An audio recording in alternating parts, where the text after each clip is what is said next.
ലുബ് എന്ന് പറഞ്ഞ അറബിയിൽ കാമ്പ് എന്നാണ് അകക്കാമ്പിനാണ് ലുബ് എന്ന് പറയാ. കാമ്പുള്ളവരെ, തലക്കകത്ത് ഓളമുള്ളവരെ, ബുദ്ധിയുള്ളവരെ, നിങ്ങൾ ചിന്തിക്കുന്നില്ലേ മാറി മാറി വരുന്ന രാപ്പകലുകളും ആകാശഭൂമിയുടെ സൃഷ്ടിപ്പിനെ പറ്റി നിങ്ങൾ ആലോചിക്കുന്നില്ലേ എന്ന് അള്ളാഹു ചോദിക്കാണ്. നിങ്ങൾ ആലോചിച്ച് നോക്കി, ഈ സൂര്യൻ അല്ലെ, ഈ സൂര്യന് ചുറ്റാണ് ഈ ഭൂമി കറങ്ങിക്കൊണ്ടിരിക്കുന്നത് എന്ന് ശാസ്ത്രം പറയാണ് അല്ലെ. ഒരു 8 മിനിറ്റ് സൂര്യൻ നശിച്ചു കഴിഞ്ഞാൽ ഒരു 8 മിനിറ്റ് കൂടി ഈ ഭൂമിയിലേക്ക് വെളിച്ചം വരുമെന്നാണ് ശാസ്ത്രത്തെ അത്ഭുതപ്പെടുത്തുന്ന ഒരു കാര്യമാണത്. കാരണം ലൈറ്റ് ഏറ്റവും വേഗതയിലാണ് സഞ്ചരിച്ചു കൊണ്ടിരിക്കുന്നത്. ഇന്ന് നമ്മൾ മനസ്സിലാക്കിയതിൽ വെച്ച് ഏറ്റവും സ്പീഡുള്ളത് പ്രകാശത്തിനാണ്. ആ പ്രകാശം സൂര്യനിൽ നിന്ന് ഭൂമിയിലെത്താൻ 8 മിനിറ്റ് സമയമെടുക്കും. അതുകൊണ്ട് സൂര്യൻ നശിച്ചാലും 8 മിനിറ്റ് കഴിഞ്ഞിട്ടേ നമ്മൾ വെളിച്ചം നഷ്ടപ്പെടുള്ളൂ. ആലോചിച്ച് നോക്കി. എന്നാൽ മറ്റൊരു പ്രതിഭാസമുണ്ട്, ഗ്രാവിറ്റി എന്ന പ്രതിഭാസം. എന്താണ്? സൂര്യൻ നശിക്കുന്നതോടു കൂടി തന്നെ ഭൂമിയുടെ ഭ്രമണം മാറുമെന്നാണ്. സൂര്യന് ചുറ്റുമുള്ള ഈ ഭ്രമണം ഉണ്ടല്ലോ, അത് സൂര്യൻ നശിക്കുന്നതോടുകൂടി മാറും. എന്നാൽ ലൈറ്റ് 8 മിനിറ്റ് കഴിഞ്ഞിട്ടേ അവസാനിക്കുള്ളൂ. നിങ്ങൾ ആലോചിച്ച് നോക്കി. ഗ്രാവിറ്റി അത് അവിടെ നശിക്കുമ്പോൾ ഗ്രാവിറ്റി നഷ്ടപ്പെടുമെന്നാണ്. അപ്പോൾ ഗ്രാവിറ്റിയും ലൈറ്റും തമ്മിൽ ചില വ്യത്യാസങ്ങളുണ്ട്. അത് ഇപ്പോഴും ശാസ്ത്രത്തിന് പൂർണ്ണമായി മനസ്സിലായിട്ടില്ല എന്നാണ്. അതുകൊണ്ട് അള്ളാഹുവിന്റെ കൗനിയായ പ്രപഞ്ചത്തിലെ ദൃഷ്ടാന്തങ്ങളാണ്. അള്ളാഹുവിന് 2 തരം ദൃഷ്ടാന്തങ്ങൾ ഉണ്ടെന്നാണ് പണ്ഡിതന്മാർ പറഞ്ഞ്. ഒന്ന്, നമുക്ക് ചുറ്റും കാണുന്ന ഈ പ്രപഞ്ചത്തിലെ ദൃഷ്ടാന്തങ്ങൾ, ആകാശം, ഭൂമി, സൂര്യൻ, ചന്ദ്രൻ, നിങ്ങളുടെ ശരീരം. നിങ്ങൾ ഈ 2 കണ്ണുകളും തുറന്നു വെച്ച് അള്ളാഹു നൽകിയ ഈ 576 മെഗാ പിക്സൽ കപ്പാസിറ്റിയുള്ള ഈ 2 കണ്ണുകൾ അല്ലെ. ഇന്ന് ഒരു മനുഷ്യൻ ഡിസൈൻ ചെയ്ത ഏറ്റവും നല്ല ഫോണ്, ഏറ്റവും നല്ല ക്യാമറ, കുട്ടികളോട് ചോദിച്ചാൽ പറയും അത് സാംസങ്ങിന്റെ S24 ആണെന്നൊക്കെ പറയും അല്ലെ. ആ ക്യാമറ പോലും 576 മെഗാ പിക്സലിലേക്ക് എത്തിയിട്ടില്ല. പക്ഷേ അള്ളാഹു നൽകിയ 2 കണ്ണുകളുണ്ട്. 576 മെഗാ പിക്സൽ കപ്പാസിറ്റിയുള്ള ഈ 2 കണ്ണുകൾ തുറന്നു പിടിച്ചാൽ നിങ്ങൾക്ക് ചിലത് കാണാൻ സാധിക്കും അല്ലെ. ഈ കണ്ണും കാതുമൊക്കെ പടച്ചോൻ എവിടെയാണ് കൊണ്ടുവച്ചിട്ടുള്ളത് നിങ്ങൾ നോക്കിയിട്ടുണ്ടോ? കണ്ണെവിടെയാണ്? തലച്ചോറിന്റെ മുമ്പിലാണ്. ചെവി എവിടെയാണ്? തലച്ചോറിന്റെ 2 സൈഡിലാണ്. എന്തിനാണ് സഹോദരങ്ങളെ? കണ്ടും കേട്ടും കാര്യങ്ങൾ മനസ്സിലാക്കാൻ വേണ്ടിയിട്ടാണ്, ചിന്തിക്കാൻ വേണ്ടിയിട്ടാണ് അള്ളാഹു 2 തരം ദൃഷ്ടാന്തങ്ങൾ. ഒന്ന്, അള്ളാഹുവിന്റെ ഈ ദൃശ്യപ്രപഞ്ചം, നമുക്ക് ചുറ്റും കാണുന്ന സൃഷ്ടിജാലങ്ങൾ, ഇതിനെ അള്ളാഹു സൃഷ്ടിച്ചത്. ഇതൊക്കെ നമുക്ക് കണ്ടു മനസ്സിലാക്കാൻ, ഒരു സൃഷ്ടാവിനെ കണ്ടെത്താൻ, ഒരു സൃഷ്ടാവിനെ അനുഭവിച്ചറിയാൻ വേണ്ടിയിട്ടാണ്. ആ അള്ളാഹുവിനെ പറ്റി, ആ സൃഷ്ടാവിനെ പറ്റി, ആ റബ്ബിനെ പറ്റി നിങ്ങൾ ചിന്തിക്കുന്നില്ലേ എന്നാണ്. രണ്ടാമത്തത് അള്ളാഹുവിന്റെ ഖുർആനിലെ ആയത്തുകളാണ്. അഫലാ യതദബ്ബറൂനൽ ഖുർആൻ, ഖുർആനിനെ പറ്റി നിങ്ങൾ ചിന്തിക്കുന്നില്ലേ? ആകാശലോകത്ത് നിന്ന് ഭൂമിയിലേക്ക്, മനുഷ്യരിലേക്ക് അള്ളാഹു ഇട്ടുതന്ന അള്ളാഹുവിന്റെ കയറാണ് ഹബ്ലുല്ലാഹിൽ മംദൂദ്, വിശുദ്ധ ഖുർആൻ. നബി സല്ലല്ലാഹു എന്നിട്ടാണ് സ്കൂളിൽ വെള്ളം, അങ്ങനെ കോയിൽ കിണർ ഊത്തിയിട്ടും വെള്ളം കാണില്ല. അപ്പൊ ഞാൻ വരുമ്പോ അങ്ങനെ ടാങ്കർ ലോറിയൊക്കെ അവിടെ നിൽക്കുന്നുണ്ട്.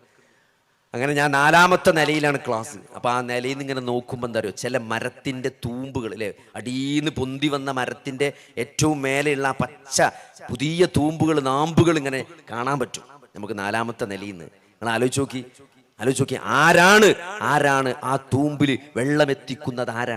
ആരാണ്? ഇവിടെ കുട്ടികൾക്കും മനുഷ്യന്മാർക്കൊക്കെ വെള്ളം ടാങ്കർ ലോറിയിൽ അടിക്കാണ്.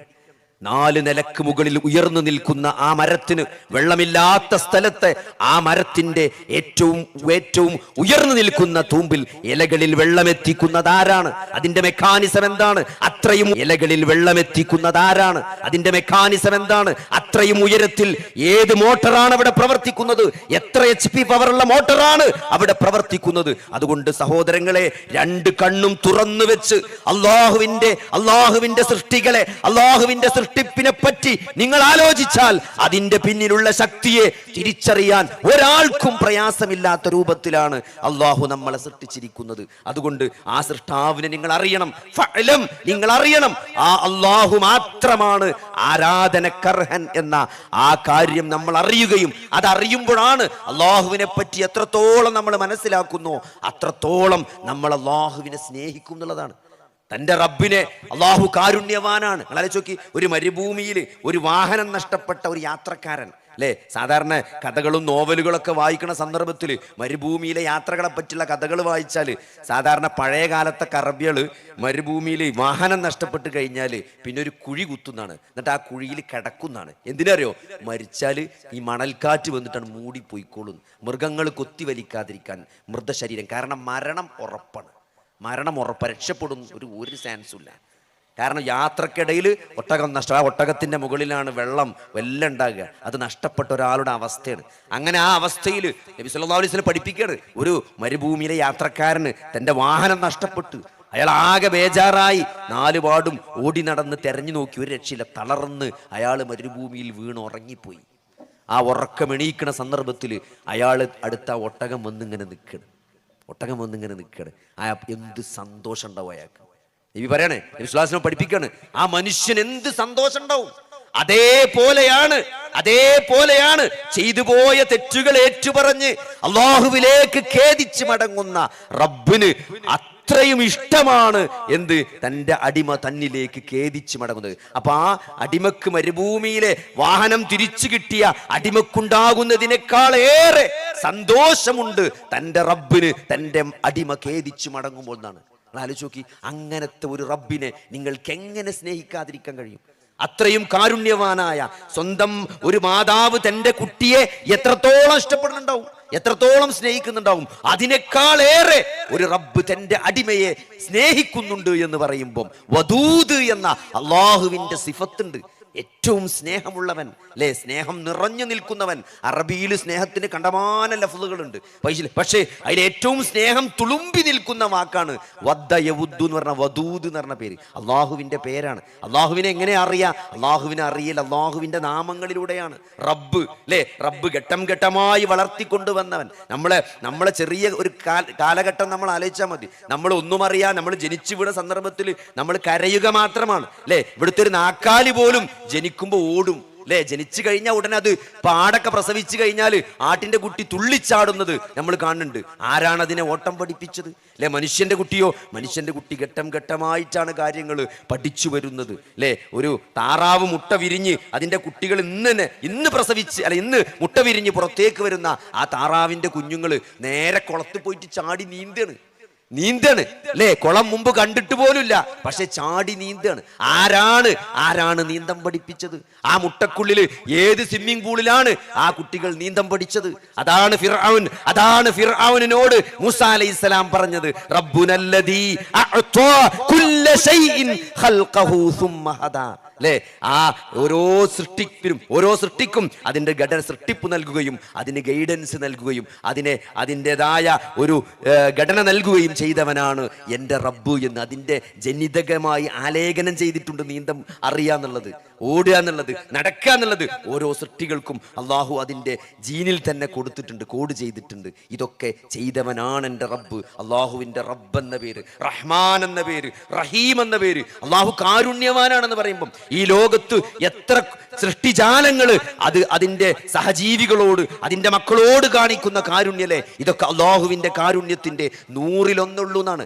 ഈ ലോകത്ത് ഈ സകല കോടി സൃഷ്ടിജാലങ്ങളും പ്രദർശിപ്പിക്കുന്ന പ്രത്യക്ഷവും പരോക്ഷവുമായ ഈ കാരുണ്യം, അത് അള്ളാഹുവിന്റെ കാരുണ്യത്തിന്റെ 100-1 എന്നാണ്. ബാക്കി 99% കാരുണ്യവും അള്ളാഹു വിശ്വാസികൾക്ക് വിളിച്ചാലും എന്റെ റബ്ബ് കേൾക്കും. അള്ളാഹു സമീആണ്, അല്ലേ. അള്ളാഹു എല്ലാം നിരീക്ഷിച്ചു കൊണ്ടിരിക്കുന്നവനാണ്, റഖീബാണെന്ന് പറയുമ്പോൾ, അല്ലേ. അള്ളാഹു എല്ലാ കാര്യത്തിനും കഴിവുള്ളവനാണ് എന്ന് പറയുമ്പോൾ വഹുവ അലാ കുല്ലി ഷൈഇൻ ഖദീർ, അള്ളാഹു ഖദീറാണെന്ന് പറയുമ്പോൾ ഇതൊക്കെ നമുക്ക് നൽകുന്ന ഒരു കാഴ്ചപ്പാടുണ്ട്. ആ കാഴ്ചപ്പാടിൽ നിന്നാണ് നമ്മൾ അള്ളാഹുവിനെ അറിയുന്നത്, അള്ളാഹുവിനെ സ്നേഹിക്കുന്നത്. നമ്മൾ അള്ളാഹുവിലേക്കുള്ള യാത്രയാണ്, അല്ലേ. നാളെ അള്ളാഹുവിനെ കണ്ടുമുട്ടും, ആ അള്ളാഹുവിനെ നേരിട്ട് കാണണം. അള്ളാഹുവിന്റെ സംസാരമായ വിശുദ്ധ ഖുർആൻ കേൾക്കാൻ നമുക്ക് താല്പര്യം ഉണ്ടാവും. ഇപ്പൊ കേൾക്കാൻ താല്പര്യമില്ലാത്തതുകൊണ്ടാണ്. എന്തുകൊണ്ടാണ്? നമ്മൾ സംഗീതമാണ് കേട്ടുകൊണ്ടിരിക്കുന്നത്, നമ്മൾ മുഴുവൻ സമയവും ഈ റീൽസും ഷോർട്സും കണ്ടുകൊണ്ടിരിക്കുകയാണ്. അതുകൊണ്ട് തന്നെ അള്ളാഹുവിന്റെ കലാമ് കേൾക്കാൻ നമുക്ക് താല്പര്യമില്ല. കാരണം നമ്മൾ അള്ളാഹുവിനെ അറിഞ്ഞിട്ടില്ല, അറിയേണ്ട പോലെ അറിഞ്ഞിട്ടില്ല, മനസ്സിലാക്കേണ്ട പോലെ മനസ്സിലാക്കിയിട്ടില്ല, അള്ളാഹുവിനെ നമ്മൾ കണക്കാക്കേണ്ട പോലെ കണക്കാക്കിയിട്ടില്ല. വമാ ഖദറുല്ലാഹ ഹഖ്ഖ ഖദ്രിഹി എന്ന അള്ളാഹുവിന്റെ ആയത്ത് നമുക്ക് മനസ്സിലാക്കി തരുന്നത് അതാണ്. അതുകൊണ്ട് സഹോദരങ്ങളെ, ഈ ജീവിതത്തിലെ ഏറ്റവും വലിയ ആസ്വാദനം എന്നുള്ളത് ആ റബ്ബിനെ അറിയലാണ്. ഞാൻ നേരത്തെ പറഞ്ഞില്ലേ, ജീവിതത്തിൽ മരിക്കുന്നതിന്റെ മുമ്പ് ഒരു ശൂന്യതയിൽ നമ്മളെത്തും, അല്ലേ. ഒരു വാക്കം, ചില ആളുകൾ പറയും ഒരു വാക്കം ഫീൽ ചെയ്യാന്ന്, അല്ലേ. എൻ്റെ ഒരു സുഹൃത്ത് തന്നെ വിളിച്ച് പറഞ്ഞാണ്, 40ാമത്തെ ബർത്ത്ഡേ അദ്ദേഹം വിളിച്ചിട്ട് പറയാണ്, എനിക്ക് എന്തോ ഒരു ശൂന്യത അനുഭവപ്പെടും, എൻ്റെ 40ാമത്തെ പിറന്നാളാണ്. 40ാമത്തെ പിറന്നാൾ. മറ്റു ഒരു അന്യമതസ്ഥനാണ് അദ്ദേഹം പറഞ്ഞു എനിക്ക് 40ാമത്തെ പിറന്നാളാണെന്ന്. അതുകൊണ്ട് എനിക്ക് വല്ലാത്തൊരു ശൂന്യത അനുഭവപ്പെടുകയാണ്. എന്തിനാണ് ഞാൻ ഈ 40 വർഷം ജീവിച്ചത് എന്ന് അദ്ദേഹത്തിന് തോന്നുകയാണ്. അദ്ദേഹം പറഞ്ഞു മരിക്കണേന്റെ മുമ്പ് നമ്മളെല്ലാവരും ആ ഒരവസ്ഥ നമുക്ക് വരും. നമ്മൾ ഒറ്റക്കായി പോകുന്ന, എന്തിനു വേണ്ടിയായിരുന്നു ഈ ജീവിതം എന്ന് നമ്മൾ ചിന്തിക്കുന്ന ഒരു സ്റ്റേജിലേക്ക് നമ്മളെത്തും സഹോദരങ്ങളെ. അന്ന് എന്താ അറിയോ, അന്ന് പക്ഷേ ഒരുപാടൊന്നും പിന്നെ ആയുസ് ബാക്കി ഉണ്ടാവില്ല. ചെയ്തു പോയ തെറ്റുകൾ ഏറ്റുപറഞ്ഞുകൊണ്ട് ഒരു തിരുത്തൽ നടത്തി കൂടുതൽ സൽക്കർമ്മങ്ങളിലൂടെ മുന്നേറാനുള്ള ഒരു ആയുസ്സും ഒരു സമയവും പക്ഷേ ബാക്കിയാകണമെന്നില്ല. അതുകൊണ്ട് നമ്മൾ ഏറ്റവും കൂടുതൽ മനസ്സിലാക്കേണ്ടത്, അറിയേണ്ടത് ഈ ജീവിതത്തിന്റെ ലക്ഷ്യത്തെക്കുറിച്ചാണ്. അള്ളാഹുവിനെ, റബ്ബിനെ ആരാധിക്കുക എന്നത്, എന്നെ സൃഷ്ടിച്ച എൻ്റെ സൃഷ്ടാവിനെ അനുസരിച്ച് ജീവിക്കുക എന്ന ജീവിതത്തിന്റെ ലക്ഷ്യം. അത് ആ സൃഷ്ടാവിനെ അറിയണം ഒന്നാമത്. രണ്ടാമത് എങ്ങനെയാണ് ആരാധിക്കേണ്ടത്, അല്ലെ? എങ്ങനെയാണ് ആരാധിക്കേണ്ടത്, ആരാധന എന്താണ് എന്ന് പ്രത്യക്ഷവും പരോക്ഷവുമായ അള്ളാഹുവിന് ഇഷ്ടപ്പെട്ട വാക്കുകളും പ്രവർത്തികൾക്കുമാണ് ഇബാദത്ത് എന്ന് പറയുന്നത്. അതെങ്ങനെയാണ് എന്നുള്ളത് അടുത്ത പ്രസംഗത്തിൽ പ്രാസം കൃത്യമായിട്ട് നിങ്ങളെ ബോധ്യം. ആരാധനയിൽ കൂടുതൽ താല്പര്യം ഉണ്ടാവും. നമ്മൾ കൂടുതൽ നന്നായി ഇഖ്ലാസോടുകൂടി നമ്മൾ കൂടുതൽ ആരാധനകൾ കൂടുതൽ ചെയ്യും. ഇതൊരു വിശ്വ സൈക്കിളാണ്. ഇതിലേക്ക് നമ്മൾ എത്തിപ്പെടും. അതിനുള്ള കാരണമാണ് ഈ ജീവിതം എന്നുള്ളത്. അതുകൊണ്ട് ഈ ജീവിതത്തിന്റെ ലക്ഷ്യത്തെക്കുറിച്ച് നമ്മൾ കൃത്യമായി മനസ്സിലാക്കുകയും അത് കൃത്യമായി പഠിക്കുകയും മനസ്സിലാക്കുകയും ചെയ്യുക എന്നുള്ളത് നമ്മളിൽ ഏറ്റവും അർപ്പിതമായ ബാധ്യതയാണ്. അതിനാണ് ഇത്തരത്തിലുള്ള പ്രോഗ്രാമുകളും ഇത്തരത്തിലുള്ള ക്ലാസ്സുകളും എല്ലാം നമ്മൾ സംഘടിപ്പിക്കുന്നത്. ആ ഒരു ലക്ഷ്യം കൃത്യമായി ജനങ്ങൾക്ക് ബോധ്യപ്പെടുത്തി കൊടുക്കാൻ വേണ്ടിയിട്ടാണ്. മരണത്തിന് ശേഷം ജീവിതമുണ്ട്. ആ ജീവിതത്തിൽ നമ്മൾ വിചാരണ ചെയ്യപ്പെടും. അവിടെ നന്മയുണ്ട്, തിന്മയുണ്ട്, രക്ഷയുണ്ട്, ശിക്ഷയുണ്ട് എന്നൊക്കെ നമ്മൾ കൃത്യമായിട്ട് അറിഞ്ഞാൽ ഈ ജീവിതത്തെ നമുക്ക് ക്രമപ്പെടുത്താൻ സാധിക്കും. നിങ്ങൾ നോക്കി, നമ്മളെ ആ ജീവിതം മഹാനായ ഉസ്മാൻ ഇബ്നു അഫ്ഫാൻ റളിയല്ലാഹു അൻഹു അദ്ദേഹം ഖബർ കാണുമ്പോൾ കരയുമായിരുന്നു എന്നാണ്. ഖബർ കാണുമ്പോൾ, ഖബറിനെ പറ്റി പറയുമ്പോഴൊക്കെ താടി രോമങ്ങളിലൂടെ കണ്ണീരുറ്റുറ്റു വിടും. കാരണം എന്താണ്? നബി സല്ലല്ലാഹു അലൈഹി വസല്ലം പറഞ്ഞിട്ടുണ്ട്, എന്ത്? ഖബറാണ് മരണത്തിന് ശേഷമുള്ള ഒരാളുടെ ആദ്യത്തെ വീട് എന്നാണ്. അവിടെ രക്ഷപ്പെട്ടാൽ അവിടുന്ന് അങ്ങോട്ടൊക്കെ രക്ഷയായിരിക്കും, അവിടെ പ്രയാസപ്പെട്ടാൽ അവിടുന്ന് അങ്ങോട്ടൊക്കെ പ്രയാസമായിരിക്കും. അത് ആലോചിച്ചിട്ടാണ് ഞാൻ കരയുന്നത് എന്നാണ്. പക്ഷേ ആ കരച്ചിൽ സഹോദരങ്ങളെ, അത് വെറും ഒരു കരച്ചിലായിട്ട് അവസാനിക്കില്ല. അതാണ് നമ്മൾ മനസ്സിലാക്കേണ്ട പോയിന്റ്. ആ കരച്ചിൽ ഒരു കരച്ചിലായിട്ട് അവസാനിക്കണില്ല, അത് നന്മകളായി, കർമ്മങ്ങളായി. അവിടെയാണ് വിശ്വാസിയുടെ പ്രത്യേകത. ഈ വിശ്വാസം എന്നത് അള്ളാഹു മാത്രമാണ് ആരാധനക്കർഹൻ എന്നത്, അല്ലെ? ആ അള്ളാഹുവിനെ ആരാധിക്കുക എന്നത്, ഈ മരണത്തിന് ശേഷം ഒരു ജീവിതമുണ്ട്, ആ ജീവിതത്തിൽ രക്ഷപ്പെടണം എന്നാഗ്രഹിച്ചുകൊണ്ട് കർമ്മങ്ങൾ ചെയ്യുന്നു എന്നുള്ളതാണ് അതിന്റെ പ്രത്യേകത, അല്ലെ? അത് ഈ വിശ്വാസം കർമ്മങ്ങളായിട്ട് പുറത്തേക്ക് വരണം, അല്ലെ? എല്ലാ സകല നന്മകളും, ഒരു നന്മക്കുള്ള ഒരു ചെറിയ അവസരം പോലും നഷ്ടപ്പെടാതിരിക്കാൻ നമ്മൾ അങ്ങേയറ്റം ശ്രദ്ധിക്കേണ്ടതുണ്ട്. കാരണം നാളെ കർമ്മരേഖ കിട്ടുമ്പോൾ നമ്മൾ എത്ര കർമ്മം ചെയ്തിട്ടുണ്ട് എന്നതാണ് അവിടെ അക്കൗണ്ട്, അവിടെ നോക്കുന്ന കാര്യം. അതുകൊണ്ട് അതിൽ നമുക്ക് എന്ത് ചെയ്യാൻ പാടില്ല, ഒരു നഷ്ടം വരാൻ പാടില്ല. നിങ്ങൾ നോക്കി, ആ വേറൊരാളുടെ കർമ്മങ്ങൾ കൊണ്ട് ഒരിക്കലും നമ്മൾ രക്ഷപ്പെടൂല. നബി സല്ലല്ലാഹു അലൈഹി വസല്ലമക്ക് അബൂ ത്വാലിബ് മുസ്ലിം ആകണമെന്ന് അങ്ങേയറ്റത്തെ ആഗ്രഹം ഉണ്ടായിരുന്നു. കാരണം എന്താ? നബി സല്ലല്ലാഹു അലൈഹി വസല്ലമയെ ഏറ്റവും കൂടുതൽ പരിചരിച്ചത്, സംരക്ഷിച്ചത്. ആലോചിച്ച് നോക്കി, നബി സല്ലല്ലാഹു അലൈഹി വസല്ലമയുടെ പിതാവ് ജനിക്കുമ്പോൾ തന്നെ മരണപ്പെട്ടിട്ടുണ്ട്, അല്ലേ? പിന്നെ ഉമ്മ 6ാമത്തെ വയസ്സിൽ മരിക്കാണ്. 8ാമത്തെ വയസ്സിൽ അബ്ദുൽ മുത്തലിബ് മരിക്കാണ്. അബ്ദുൽ മുത്തലിബാണ് പിന്നെ സംരക്ഷിച്ചിരുന്നത്. ആ അബ്ദുൽ മുത്തലിബ് 8 വയസ്സായപ്പോൾ വിട പറയണം. ആ വിട പറയുന്ന സന്ദർഭത്തിൽ അബൂ ത്വാലിബിനെ വിളിച്ചുകൊണ്ടൊരു വസിയത്ത് കൊടുക്കുന്നുണ്ട്. എന്താണ്? അബൂ ത്വാലിബിനോട് പറയാണ്, അബ്ദുള്ളയുടെ മകൻ മുഹമ്മദിനെ നീ ഏറ്റെടുക്കണമെന്ന് അബൂ ത്വാലിബിനോടാണ് വസിയത്ത് കൊടുക്കുന്നത്. അവിടെ ആരൊക്കെ? അവിടെ അബ്ബാസ് ഉണ്ട്, അല്ലെ? അബ്ബാസ് ബിൻ അബ്ദുൽ മുത്തലിബ് റളിയല്ലാഹു, അവിടെ അബൂലഹബ് ഉണ്ട്, കുറെ ആളുകളുണ്ട്. പക്ഷെ അവരൊന്നും ഏൽപ്പിക്കാതെ അബൂ ത്വാലിബിനെയാണ് നബി സല്ലല്ലാഹു അലൈഹി വസല്ലമയുടെ കാര്യം അബ്ദുൽ മുത്തലിബ് ഏൽപ്പിക്കുന്നത്. കാരണം അവരുടെ രണ്ടുപേരുടെയും, അബ്ദുള്ളയുടെയും അബൂ ത്വാലിബിന്റെയും ഉമ്മ ഒന്നായിരുന്നു എന്നാണ് ചരിത്രത്തിൽ കാണാൻ സാധിക്കുന്നത്.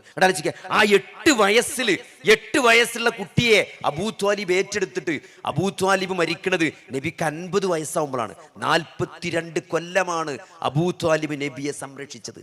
താങ്ങും തണലുമായി നിന്നത്.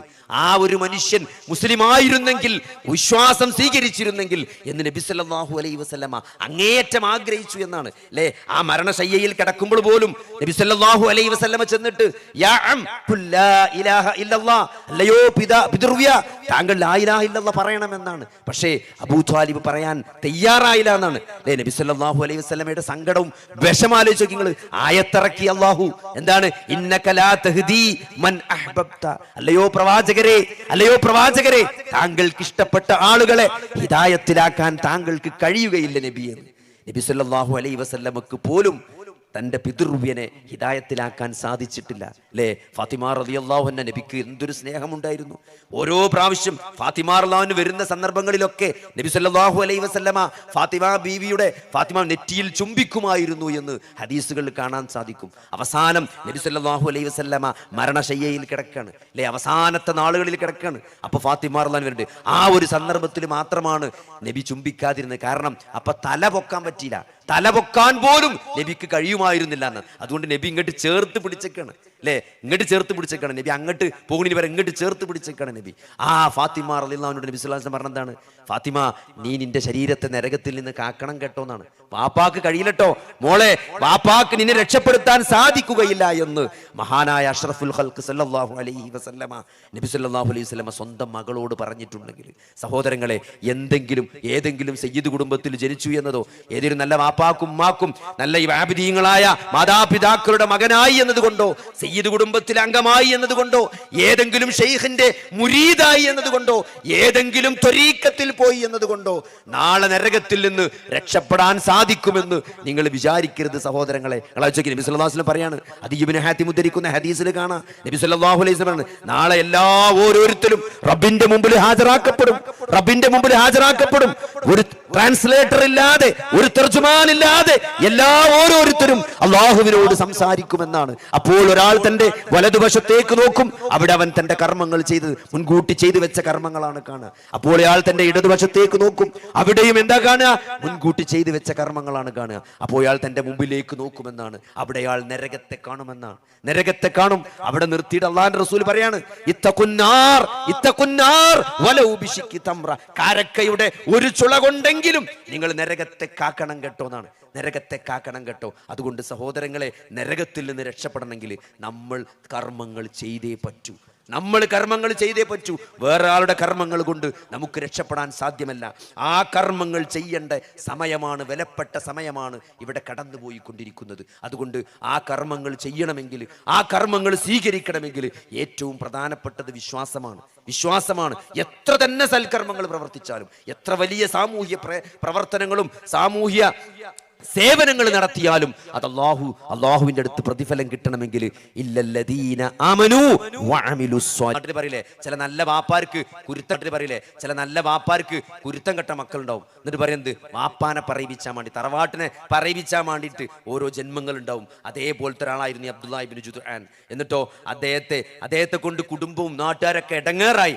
അവസാനം ആ ഗോത്രം എന്ത് തീരുമാനിച്ചു? അയാളെ നാട് കടത്താൻ തീരുമാനിച്ചു. ഇവരെങ്ങനെ ഇവിടെ വെച്ചാൽ വലിയ ചീത്തപ്പേരുണ്ടാവും, അതുകൊണ്ട് നാട് കടത്താൻ തീരുമാനിച്ച വിവരം അദ്ദേഹം അറിഞ്ഞപ്പം അദ്ദേഹം അതിന്റെ മുമ്പ് തന്നെ അവിടുന്ന് എങ്ങോട്ടെങ്കിലും പോയി രക്ഷപ്പെടാൻ നിലയിലും മരിച്ചു കിട്ടിയാൽ മതി വിചാരിച്ച് അദ്ദേഹം നാട് വിട്ടു പോവുകയാണ്. അങ്ങനെ കുറേ ദൂരം യാത്ര ചെയ്ത് ഒരു രണ്ട് മലന്റെ ഇടയിൽ ഇമാം അഹ്മദ് ബിൻ ഹംബൽ പറയുന്ന ഒരു വാക്ക് പ്രത്യേകം ഞാൻ പലപ്പോഴും ആലോചിച്ച്, എന്താണ് അദ്ദേഹം ഇത് പറയാൻ കാരണം എന്നാണ്.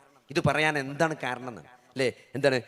എനിക്ക് കർമ്മങ്ങൾ ചെയ്യാനല്ല ഏറ്റവും കൂടുതൽ സമയം വേണ്ടി വന്നിട്ടുള്ളത്, പക്ഷേ ചെയ്യുന്ന കർമ്മങ്ങളുടെ നിയ്യത്ത് നന്നാക്കാനാണ് എനിക്ക് കൂടുതൽ സമയം വേണ്ടി വന്നിട്ടുള്ളതാണ്. വല്ലാത്തൊരു വാക്കാണ് അല്ലേ. നമ്മൾ എത്രയോ കർമ്മങ്ങൾ ചെയ്യുന്നുണ്ട്. ഇപ്പൊ നേരം വെളുത്ത് ഈ നേരം ആയപ്പോഴേക്ക് നമ്മൾ എന്തെല്ലാം കർമ്മങ്ങൾ. ഇപ്പൊ ഈ പരിപാടിക്ക് വന്ന തന്നെ നിങ്ങൾ ആലോചിച്ച് നോക്കി. ഞാൻ ഈ പരിപാടിക്ക് വന്നപ്പോൾ എന്താ, ഞാൻ പല തവണ ഒഴിഞ്ഞു മാറാൻ നോക്കിയതാണ്. എന്നെ പല വട്ടം വിളിച്ചപ്പോൾ ഞാൻ പറ്റൂല, ഒഴിവാണ്, തിരക്കാണ്. അങ്ങനെ അവസാനം എന്താ അറിയോ, ചില ആൾക്കാരോട് നമുക്ക് നോ എന്ന് പറയാൻ പറ്റൂല. അങ്ങനത്തെ ആൾക്കാരെ കൊണ്ട് നമ്മളെ ഒരു വിളിപ്പിക്കും, നിങ്ങളൊരു ഡേറ്റ് കൊടുക്കുന്നിട്ട് അങ്ങനെ ലോക്കാക്കിയതാണ്. ഇപ്പൊ എന്റെ നീയത്തിൽ പോലും സത്യത്തിലേ ഞാൻ പടച്ചോന്റെ കൂലി കിട്ടണമെന്ന് ആഗ്രഹിച്ച് വന്നതല്ല, എന്നെ ഒരാൾ കുടിക്കിയപ്പോ വന്നതാണ് ഞാൻ. അഹ്മദ് ബിൻ ഹംബൽ റഹ്മത്തുള്ളാഹി പറഞ്ഞ വാക്കിന്റെ വില അവിടെ മനസ്സിലാക്കുക. ഓരോ ജീവിതത്തിലെ നിങ്ങൾ എന്തുകൊണ്ടാ വന്നത് അല്ലെ? ഇവിടെ ഇന്ന ആള് വിളിച്ചിട്ട് അല്ലെ, മുജീബ് വിളിച്ചിട്ട് വന്നോണ്ടാവും, ജബ്ബാർ വിളിച്ചിട്ട്, ഓരോരുത്തർ വിളിച്ചിട്ട് വന്നോണ്ടാവും. എങ്ങനെ പോന്റെ മൂത്തക്ക് നോക്കുക നാളെ എന്ന് വിചാരിച്ച് വന്നവരുണ്ടാവും. സഹോദരങ്ങളെ, ആ മൂത്തക്ക് നോക്കാൻ തന്നെ ഉണ്ടാവുള്ളൂ, പടച്ചോന്റെ അടുത്ത് കിട്ടൂല. ഇന്നമാ നുത്ഇമുകും ലിവജ്ഹില്ലാ ലാ നുരീദു മിൻകും ജസാഅം വലാ ശുക്കൂറ. സൂറത്തു ഇൻസാനിലെ ആയത്താണ്. ഇന്ന് എല്ലാ വെള്ളിയാഴ്ച നമ്മൾ സുബൈക്ക് രണ്ടാമത്തെ റക്അത്തിൽ ഓതുന്ന സൂറത്താണ് സൂറത്തുൽ ഇൻസാൻ. ഇന്നമാ നുത്ഇമുകും ലിവജ്ഹില്ലാ. വിശ്വാസികൾ പറയും എന്ത്? പാവപ്പെട്ടവർക്ക് ഭക്ഷണം കൊടുക്കുമല്ലോ, പാവപ്പെട്ടവർക്ക് ഭക്ഷണം കൊടുക്കും വിശ്വാസികൾ. അപ്പൊ അവരെ പ്രഖ്യാപിക്കും എന്ത്? ഇന്നമാ നുത്ഇമുകും ലിവജ്ഹില്ലാ. ഞങ്ങൾ നിങ്ങൾക്ക് ഭക്ഷണം തരുന്നതേ അള്ളാന്റെ വജ്ഹ് ഓർത്തിട്ടാണ്. ലാ നുരീദു മിൻകും ജസാഅം വലാ ശുക്കൂറ. ഞങ്ങളൊരു നന്ദിയുടെ വാക്കോ എന്തെങ്കിലും ഒരു പ്രതിഫലമോ, അടുത്ത ഇലക്ഷൻ നിങ്ങൾ വോട്ട് ചെയ്യുന്നോ, ഞാൻ ഇവിടെ മത്സരിക്കുന്നോ, എന്തെങ്കിലും നിങ്ങളുടെ എന്തെങ്കിലും കിട്ടുമെന്ന് വിചാരിച്ചിട്ടല്ല ഞങ്ങൾ ഈ സൽക്കർമ്മം ചെയ്യുന്നത്, അള്ളാഹുവിന്റെ വജ്ഹ് ആലോചിച്ചുകൊണ്ടാണ് എന്നവർ പറയും എന്ന് വിശ്വാസികളെ പറ്റി വിശുദ്ധ ഖുർആൻ സൂറത്തുൽ ഇൻസാനിൽ പഠിപ്പിക്കുകയാണ്. അതിന്റെ തഫ്സീറിൽ പണ്ഡിതന്മാർ പറയുന്നത് കാണാം. എന്താണ് ഷെയ്ഖുൽ ഇസ്ലാം ഇബ്നു തൈമിയ പറയണത്? എന്താ അറിയോ? ചില ആളുകൾ നമുക്ക് എന്തെങ്കിലും സർവീസോ നമ്മളെ ഇതേമാതിരി എന്തെങ്കിലുമൊക്കെ ഒരു സഹായം ചെയ്തു കൊടുത്താൽ പറയും എന്ത്?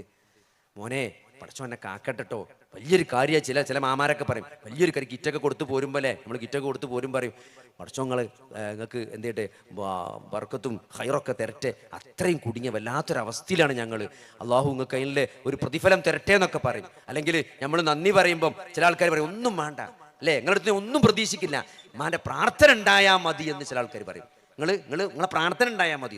അതുപോലും പറയരുത് എന്നാണ്. കാരണം അവരുടെ പ്രാർത്ഥന കിട്ടാനല്ല നമ്മൾ എന്ത് ചെയ്യുന്നത്, നമ്മൾ അവിടെ അമലു സ്വാലിഹാത്ത്, നമ്മൾ സ്വതക്ക കൊടുക്കുന്നത്, നമ്മളൊരാളെ സഹായിച്ചത് എന്തിനല്ല? അവരുടെ പ്രാർത്ഥന കിട്ടാനല്ല. നിങ്ങൾ നോക്കി, ഒരു സ്ത്രീ ഒരു ഭാരക്കെട്ടുമേറി ഒരു സ്ത്രീ ഇങ്ങനെ കഷ്ടപ്പെട്ട് പോവാണ്. നബി സല്ലല്ലാഹു അലൈഹി വസല്ലം ഏറ്റാൻ പ്രയാസപ്പെടുന്ന ഒരു ഭാരവുമായി ഒരു പ്രായം ചെന്ന സ്ത്രീ പോകുമ്പം നബി ആ ഭാരം ഏറ്റെടുക്കണം. നബി അത് വാങ്ങിയിട്ട് അത് എത്തിച്ചേണ്ട സ്ഥലത്ത് എത്തിച്ചു കൊടുക്കണം. അതവിടെ ഇറക്കിയിട്ട് നബി പോവുകയാണ്, ഒന്നും പറയില്ല. ആ സ്ത്രീ നബിനെ തിരിച്ചു വിളിക്കണ്. നബിനെ തിരിച്ചു വിളിച്ചിട്ട് എൻ്റെ പേരെന്താ ചോദിച്ചിട്ട് പറയണത്, ഇവിടെ മുഹമ്മദ് എന്ന് പറഞ്ഞ ഒരാളുണ്ട്, അയാൾ ഭയങ്കര ഫിത്നയാണ്, അയാളെ കെണിയിൽ പെടരുതിട്ടോ എന്ന്. ആരോടാ പറയണേ? നബി സല്ലല്ലാഹു അലൈഹി വസല്ലമയോട്. നബി സല്ലല്ലാഹു അലൈഹി വസല്ലം പറയണില്ല ഞാനാണ് നിങ്ങൾ പറയണ മുഹമ്മദ് എന്ന് പറഞ്ഞ് നബിയോടെ മാർക്കറ്റ് ചെയ്യണില്ല അല്ലേ. നമ്മളൊക്കെ ഇപ്പം എന്താ ചെയ്യണത്? 5 റുപ്യ 10 റുപ്യൻ്റെ കിറ്റ് കൊടുക്കുകയാണെങ്കിൽ 100 റുപ്യൻ്റെ ഫ്ലക്സ് അടിച്ച 100 റുപ്യൻ്റെ ഫ്ലക്സ് നമ്മൾ ഗൗരവമായിട്ട് ആലോചിക്കണം അല്ലേ. 1000 റുപ്യൻ്റെ സഹായം കൊടുക്കുന്നിടത്ത് 10000 റുപ്യൻ്റെ പരിപാടി നടത്തിന് പബ്ലിസിറ്റി കൊടുക്കുന്നത്. എന്നിട്ട് അത് ഫോട്ടോ എടുക്കലും റീൽസ് ആക്കലും ഫേസ്ബുക്കിലിടലും, എന്നിട്ട് അതിന്റെ ഫോട്ടോ വന്നത് അതിന്റെ പിറ്റേന്ന് വീണ്ടും ഫേസ്ബുക്കിലിടണം ഫോട്ടോ വന്നത്. ഇങ്ങനെ നമ്മളെ കർമ്മങ്ങൾ നഷ്ടപ്പെടും, കർമ്മങ്ങളുടെ കൂലി നഷ്ടപ്പെടുന്ന വലിയ ഒരു ഖേദകരമായ അവസ്ഥ സംഭവിക്കാൻ പോകുന്നുണ്ട്. അപ്പൊ അതാണ് ഇമാം അഹ്മദ് ബിൻ ഹംബൽ റഹ്മത്തുള്ളാഹി പറഞ്ഞത്. സഹോദരങ്ങളെ, നമ്മൾ കർമ്മങ്ങൾ കുറച്ചാണെങ്കിലും നിങ്ങൾ ഏത് കാര്യം എടുത്ത് നോക്കി, ഇപ്പൊ നമ്മൾ ചെയ്യുന്ന ഇന്നിപ്പോ ഈ നേരം പോലത്തെ ഈ നേരം ആയതിനു വരെ നിങ്ങൾ ചെയ്ത കർമ്മങ്ങളൊക്കെ ഒന്ന് എടുത്ത് പരിശോധിച്ച് നോക്കി. അതിൽ പടച്ചോന്റെ പ്രതിഫലം കിട്ടണം എന്ന് ആത്മാർത്ഥമായിട്ട് ആഗ്രഹിച്ചിട്ട്, ഇപ്പൊ സ്ത്രീകളെ സംബന്ധിച്ചിടത്തോളം കുട്ടികൾക്ക് ഭക്ഷണം കൊടുക്കുന്നത് അല്ലെ, ഭർത്താവിന് ഭക്ഷണം കൊടുക്കുന്നത്, അവരുടെ ഡ്രസ്സ് അലക്കുന്നത്, ഇതൊക്കെ ഒരു ബാധ്യതയായി ഒരു ശീലമായി ചെയ്യുന്നതിന് അപ്പുറം ഇതൊക്കെ അള്ളാഹുവിന്റെ അടുത്തുനിന്ന് കൂലി കിട്ടണം, പ്രീതി കിട്ടണം, പടച്ചോന്റെ പൊരുത്തം കിട്ടണം എന്നാലോചിച്ച് ചെയ്യുമ്പം അതിന്റെ ഡയമെൻഷൻ മാറിയില്ലേ, അത് വേറെ വൈബിലായി പോയി അല്ലേ. മറ്റേ ഒരു പ്രയാസം ഇടങ്ങേറാണ് അല്ലേ. എന്നും പാത്രം കഴുകുക, ചില പെണ്ണുങ്ങൾ അങ്ങനെ പറയും, എന്നും പാത്രം കഴുകാനുള്ളതാണ് ഈ ജന്മം തോന്നും. പാത്രം കഴുകാൻ വലിയ ഉണ്ടെങ്കിൽ എന്തുണ്ടാവും? പാത്രം കഴുകുമ്പോൾ ഭയങ്കര സൗണ്ട് ഉണ്ടാവും. അപ്പൊ ഇന്ന് മനസ്സിലാവും ഇന്ന് ശരിയല്ല എന്ന്. അപ്പൊ ഞാൻ പറഞ്ഞ ആ പാത്രം കഴുകണീന് എന്തുണ്ട്? പാത്രം കഴുകണീന് കൂലിയുണ്ട്, അള്ളാഹുവിന്റെ പ്രതിഫലം ആഗ്രഹിച്ചുകൊണ്ട്. കാരണം എന്താണ്? അത് ഭർത്താവിനെ അനുസരിക്കുക, അല്ലെങ്കിൽ മക്കളെ വളർത്തുക, ഇതൊക്കെ എന്താണ്? ഇതൊക്കെ ഒരു സ്ത്രീക്ക് അള്ളാഹു നൽകിയ വലിയ നിഅമത്താണ്, തൗഫീഖാണ്. ആ തൗഫീഖിനെ അങ്ങനെ കണ്ട് ഇതിനൊക്കെ റബ്ബിന്റെ പൊരുത്തമുണ്ട്, തൃപ്തിയുണ്ട്, കൂലിയുണ്ട് എന്നറിഞ്ഞുകൊണ്ട് ചെയ്യുമ്പോൾ എന്താ അറിയോ? അതിന് കൂലി കിട്ടും. അതാണ് നിയ്യത്ത് എന്ന് പറഞ്ഞാൽ. എല്ലാത്തിനും ഇത് പണ്ടാരടങ്ങാൻ എന്ന് വിചാരിച്ചിട്ടല്ല നമ്മൾ ചെയ്യേണ്ടത് സഹോദരങ്ങളെ. നിയ്യത്ത് നന്നാക്കി കഴിഞ്ഞാൽ ഓരോ ചെയ്യുന്ന നമ്മളെല്ലാം ചെയ്യുന്നുണ്ട്. നേരം വെളുത്ത് ഈ നേരമായപ്പോൾ നമ്മൾ എത്രയൊക്കെയോ ചെയ്ത് കൂട്ടിയിട്ടുണ്ട്. പക്ഷേ അതിന് എത്രത്തോളം ഇഖ്ലാസ് ഉണ്ട് എന്നത്, എത്രത്തോളം അതിൽ നിയ്യത്തുണ്ട് എന്നത് നമ്മൾ പരിശോധിക്കണം. അതുകൊണ്ടാണ് ഇമാം അഹ്മദ് ബിൻ ഹംബൽ അങ്ങനെ സൂചിപ്പിച്ചത്. അതുകൊണ്ട് ചെയ്യുന്ന കാര്യങ്ങളുടെ നിയ്യത്ത് നന്നാക്കാൻ നമ്മൾ ശ്രമിക്കുക. അതേപോലെ ആ കർമ്മങ്ങളൊക്കെ സ്വീകരിച്ച് കിട്ടാൻ വേണ്ടി കണ്ട് പ്രാർത്ഥിക്കുക. അത് വളരെ പ്രധാനപ്പെട്ടതാണ്. നമ്മൾ എപ്പോൾ വേണമെങ്കിലും നമ്മൾ എവിടെ വെച്ചും ഈ ജീവിതം അവസാനിക്കും. യാതൊരു ഗ്യാരണ്ടി ഇല്ലാത്ത ജീവിതമാണ്. ഗ്യാരണ്ടി ഉള്ള ജീവിതം എന്ന് പറഞ്ഞാൽ മരണത്തിന് ശേഷമുള്ള ജീവിതമാണ്. അവിടെ ഭയങ്കര ഗ്യാരണ്ടിയാണ്. അവിടെ ക്യാൻസർ വരില്ല, അവിടെ കൊളസ്ട്രോളിൻ്റെ റിപ്പോർട്ടും കാത്ത് നിൽക്കേണ്ട ആവശ്യമില്ല. ആൾക്കാരൊക്കെ ഒരു ബ്ലഡ് റിസൾട്ട് അങ്ങോട്ട് കൊടുത്താൽ ഇപ്പം എന്താ 500 റുപ്യേൻ്റെ ചെക്കപ്പ് ഉണ്ടല്ലോ കൊടുത്തു അല്ലേ? ഏത് ലാബിൽ പോയാലും 500 റുപ്യക്ക് എല്ലാ ചെക്കപ്പും ചെയ്യും. ഇപ്പോൾ ലാബുകൾ മത്സരിക്കുകയാണ്. എന്നിട്ട് ആൾക്കാർ ഇതൊക്കെ ചെയ്തിട്ട് എന്താ പാട്ടിത്തരോ, ഇതിങ്ങനെ ഫോട്ടോ എടുത്ത് വാട്സപ്പിൽ എന്നെ പോലത്തെ ആൾക്കാർക്ക് വിട്ടുതരും. എന്നിട്ട് ഈ റിസൾട്ടിൽ വല്ല കുഴപ്പമുണ്ടോയെന്ന് ഇതൊക്കെ കൂടി എങ്ങനെ നമ്മൾ നോക്കുക അല്ലേ? ഇതൊക്കെ അങ്ങനെ സൂം ചെയ്ത് ഓരോ റിസൾട്ട് നോക്കാം. അപ്പം അത്ര നേരം വേണം എല്ലാവരും ഇങ്ങനെ അയക്കാൻ നിന്നാൽ. അപ്പം എന്താ വെച്ചാൽ ആ ആൾക്കാർക്ക് ടെൻഷനാണ്. ഓരോ പറഞ്ഞിട്ട് കാര്യമില്ല. ഓർക്ക് എന്താണ് ഇതറിയണം, കൊളസ്ട്രോൾ കൂടിക്കണോ അല്ലേ, ഷുഗർ കൂടിക്കണോ, യൂറിക് ആസിഡ് കൂടിക്കണോ, ഇതൊക്കെ അറിയാൻ വേണ്ടിയിട്ടാണ്. ഇതൊക്കെ ടെൻഷനാണ് സഹോദരങ്ങളെ. അതൊന്നും നോക്കണ്ടാത്തൊരു ലോകമുണ്ട്. അവിടെ യൂറിക് ആസിഡ് നോക്കണ്ട, അവിടെ കൊളസ്ട്രോൾ നോക്കണ്ട, ഷുഗർ നോക്കണ്ട. ഒരു തിന്നാൻ വരുമ്പോൾ അതിൽ പഞ്ചസാര ഉണ്ടോ, ഇതിൽ കാർബോഹൈഡ്രേറ്റ് ഉണ്ടോ എന്ന് നോക്കണ്ട, ബേജാറാകണ്ടാത്ത ഒരു ലോകം വരാനിരിക്കുന്നുണ്ട്. അതാണ് യഥാർത്ഥ ജീവിതം. ഹിയൽ ഹയവാൻ എന്ന ഖുർആൻ പറഞ്ഞു. അതാണ് ജീവിതം, അതാണ് യഥാർത്ഥ ജീവിതം. ആ ജീവിതത്തിൽ വിജയിക്കണമെങ്കിൽ എന്ത് വേണം? ഇവിടെ ചില നിലപാടുകൾ വേണം. ഇവിടെ ചില നിലപാടുകൾ സ്വീകരിക്കാൻ സാധിക്കണം. ഈ ജീവിതം ഒരു പരീക്ഷണമാണ്, റബ്ബിന്റെ പരീക്ഷണമാണ് എന്ന തിരിച്ചറിവ്. അതാണ് ഏറ്റവും വലിയ തിരിച്ചറിവ്. അപ്പോഴേ നമുക്ക് എന്തിലും നിലപാടെടുക്കാൻ സാധിക്കുള്ളൂ അല്ലേ? നമുക്കൊരു വിഷമമുണ്ടായി, നമ്മളെ സ്വഭാവം എന്താ അറിയോ? എന്ത് വിഷമവും പ്രയാസം ഉണ്ടായാൽ അത് ആരെങ്കിലും തലയിൽ കൊണ്ട് കൊളുത്തി വെക്കുക ചെയ്യാം. അങ്ങനെ ആയതുകൊണ്ട് അല്ലേ, അത് അന്ന് അങ്ങനെ ഓൻ ചെയ്തുകൊണ്ടാണ് അങ്ങനെ ആയത്. അന്ന് ആ ബിസിനസ്സിൽ ഓനെ പാർട്ട്ണറായി കൂട്ടണ്ടില്ലേന്നു. അത് കൂട്ടിയത് മുതലാണ് എൻ്റെ കട്ടകാലം തുടങ്ങിയത് അറിയും. സഹോദരങ്ങളെ, പറയാൻ പാടില്ല. അങ്ങനെ ഒരു കട്ടകാലല്ല. ഖൈറും ഷർറും അള്ളാഹുവിൽ നിന്നാണ്. ഒരു വിശ്വാസിയെ സംബന്ധിച്ചിടത്തോളം തനിക്ക് ബാധിച്ച വിഷമങ്ങളും പ്രയാസങ്ങളും വിപത്തുകളും എല്ലാം അത് അള്ളാഹുവിന്റെ ഖളാ ആണ്, അള്ളാഹുവിന്റെ ഖദറാണ്. അതാണ് ഒരു വിശ്വാസിയുടെ നിലപാട്. അല്ലാതെ അങ്ങനെയാണെങ്കിൽ അങ്ങനെയാകണമെങ്കിൽ ഇങ്ങനെ ആകുമായിരുന്നു എന്ന് ലൗ എന്ന് ചേർത്തുകൊണ്ട് നിങ്ങൾ കഴിഞ്ഞ കാലത്ത് സംഭവിച്ചു പോയ കാര്യങ്ങളുടെ മേൽ കെട്ടിപ്പറയരുത് എന്നാണ് അള്ളാഹു റസൂൽ പഠിപ്പിച്ചത്. അതിലൊരു നിലപാടേ നമുക്കുള്ളൂ. എന്താണ് ആ നിലപാട്? എന്നത്. രണ്ടാമത്തേതോ, നമ്മുടെ ജീവിതത്തിലെ ഏതൊരു അനുഗ്രഹങ്ങളും അള്ളാഹുവിലേക്ക് ചേർത്ത് പറഞ്ഞ് നമ്മൾ ശീലിക്കണം അല്ലേ? എത്രയോ ആളുകൾ സംസാരത്തിൽ വേണം ചോര നീരാക്കി ഉണ്ടാക്കിയതെന്ന് പറയും. ഞാൻ ഗൾഫിൽ പോയിട്ട് ചോര നീരാക്കി. എത്രയോ ആളുകൾ ഇതിനേക്കാൾ ചോര നീരാക്കിയിട്ട് കിഡ്നിയും കണ്ണൊക്കെ പോയിട്ട് ഇവിടെ നാട്ടിൽ വന്ന് കിടക്കുന്നുണ്ട്, ഒരു ഗതിയില്ലാണ്ടായി. ഇവനേക്കാളൊക്കെ ചോര നീരാക്കിയോല് ഇവന്റെ അത്രയും ഗതി പിടിക്കാതെ കിടക്കുന്നുണ്ട്. പക്ഷെ എന്നാലും വർത്താനത്തിൽ എന്താ അറിയോ, ഒക്കെ നമ്മളെ അധ്വാനം കൊണ്ട് നേടിയെന്ന് ഒരിക്കലും പറയരുത്. ഏതൊരനുഗ്രഹവും അള്ളാഹുവിലേക്ക് ചേർത്തേ പറയാൻ പാടുള്ളൂ. അത് നമ്മളെ വാഹനമാകട്ടെ, വീടാകട്ടെ, മക്കളാകട്ടെ, നമ്മൾ അനുഭവിച്ചു കൊണ്ടിരിക്കുന്ന സകല സുഖ സൗകര്യങ്ങളും ഒരു എളുപ്പം വന്നു. ജീവിതത്തിൽ ചെറിയൊരു എളുപ്പമുണ്ടായി അല്ലേ?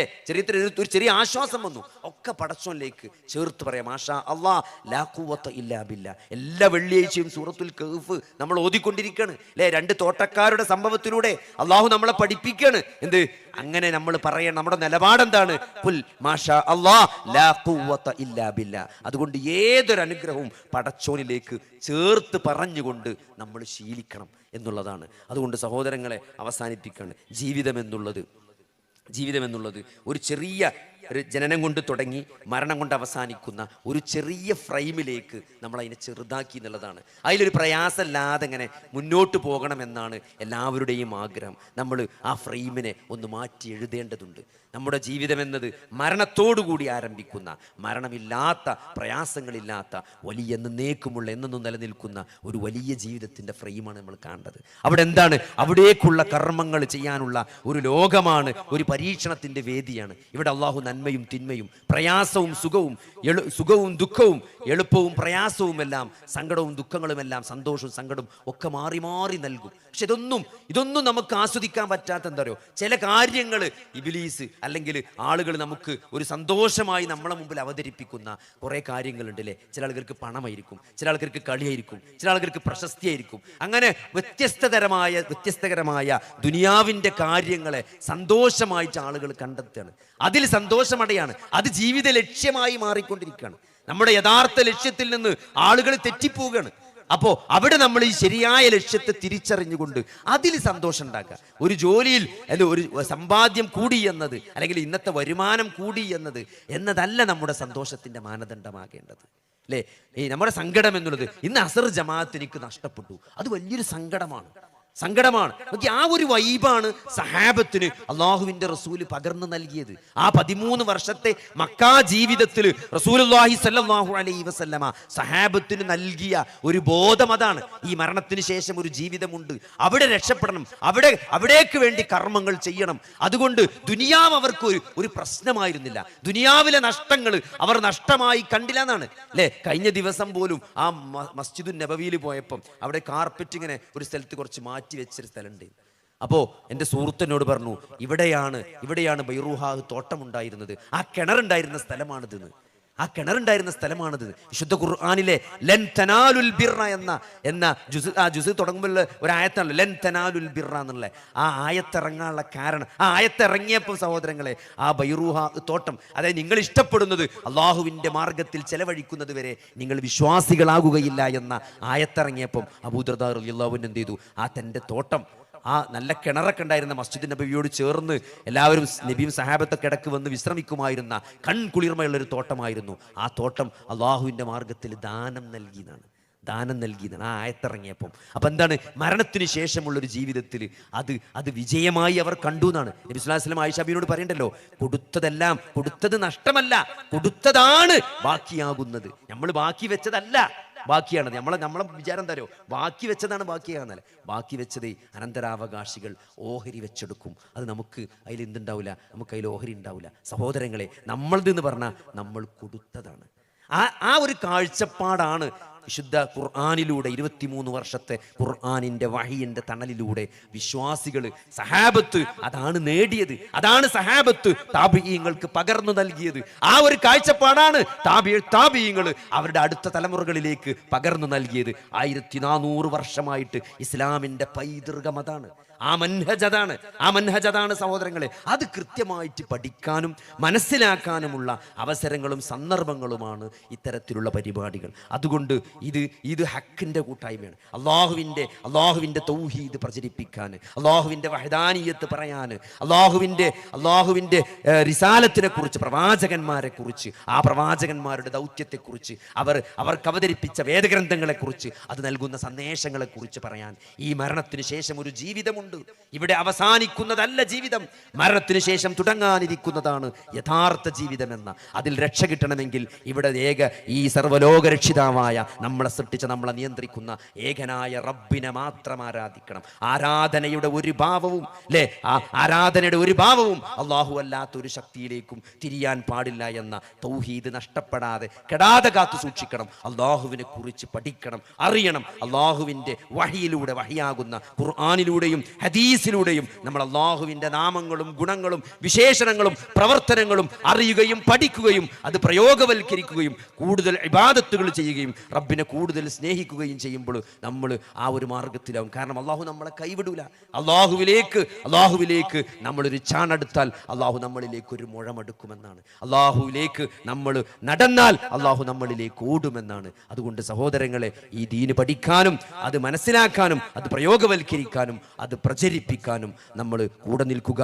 അതിൽ അള്ളാഹുവിൻ്റെ മേലെ തവക്കുൽ ചെയ്ത് അള്ളാഹിൻ്റെ പ്രയാസങ്ങളെല്ലാം ക്ഷമിച്ചുകൊണ്ട് മുന്നേറാൻ അള്ളാഹു നമുക്ക് തൗഫീക്ക് നൽകുമാറാകട്ടെ.